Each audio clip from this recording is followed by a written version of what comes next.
Drama serial نجات کے آنے والی ایک ساتھ میں دکھایا جائے گا کہ شاہزین اپنے گھر واپس آ جائے گا اور اپنے باپ سے معافی مانگ لے گا اور کہے گا کہ میں نے آپ کے ساتھ جتنی بدتمیزی کی وہ میری غلطی تھی اور اپنی ساری غلطیوں اور کوتاہیوں کی معافی مانگے گا۔ دوسری طرف فریال سے بھی اب شاہزین کا بہت اچھا رویہ ہو چکا ہے اور وہ چاہتا ہے کہ وہ فریال کے ساتھ خوشحال زندگی گزارے، لیکن اس کا پچھتاوا اسے فریال کو کچھ بھی کہنے سے روکتا ہے، کیونکہ جب وہ طاقتور تھا تو اس نے فریال کو جتنا برا بھلا کہا۔ اب فریال اس قابل ہے کہ وہ شاہزین کو ٹھکرا سکتی ہے، لیکن پھر بھی وہ شاہزین کی بہت کیئر کرتی ہے اور ہر وقت شاہزین کے فکر میں گھلی رہتی ہے۔ دوسری طرف شاہزین بھی ہر وقت فریال کے آفس میں چکر لگاتا رہتا ہے اور پھر فریال کو پتہ چل جاتا ہے کہ یہ شاہزین ہی ہے جو اس کے آفس کے بار بار چکر لگا رہا ہے، اور فریال اور شاہزین ملتے ہیں اور فریال شاہزین کو کہتی ہے کہ کہیں بیٹھ کر بات کرتے ہیں، اور پھر اس طرح وہ دونوں بیٹھتے ہیں اور بات کرتے ہیں، اور فریال شاہزین کو کہتی ہے کہ تم گھر واپس آ جاؤ اور تمہارا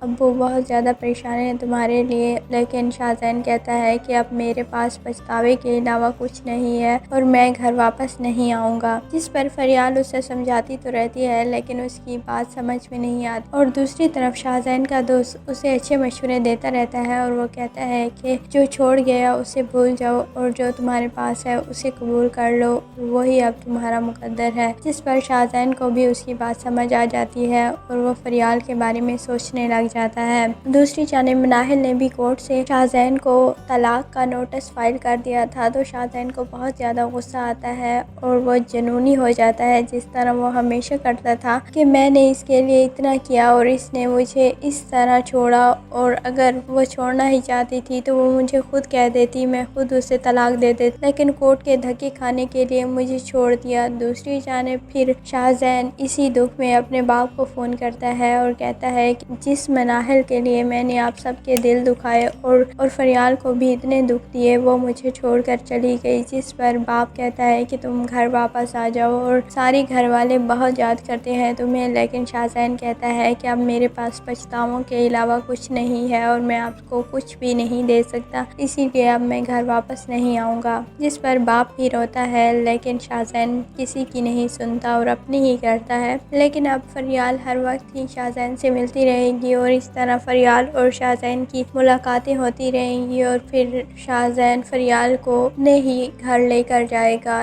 جیسے اس نے وعدہ کیا تھا اپنے باپ سے کہ میں اس گھر میں واپس نہیں آؤں گا اور میں آپ کو اپنے پاؤں پر کھڑا ہو کر دکھاؤں گا۔ اسی طرح اب شاہزین کو گاڑی بھی مل چکی ہے اور گھر بھی، اور اس نے یہ سب کچھ اپنی محنت سے حاصل کیا ہے، اور اینڈ پر دکھایا جائے گا کہ غرور اور تکبر کا انجام صرف پچھتاوا ہی ہوتا ہے، اور شاہزین نے اپنے غرور کی وجہ سے اپنے باپ اپنے سارے رشتوں کو کھو دیا اور اب اس کے مقدر میں صرف پچھتاوا ہے، لیکن گھر والے اس کے معاف کر دیں گے اسے، کیونکہ اسے اپنی غلطی کا احساس ہو چکا ہے، اور اس طرح فریال اور شاہزین کی اینڈ پر ایک ہیپی اینڈنگ دکھائی جائے گی۔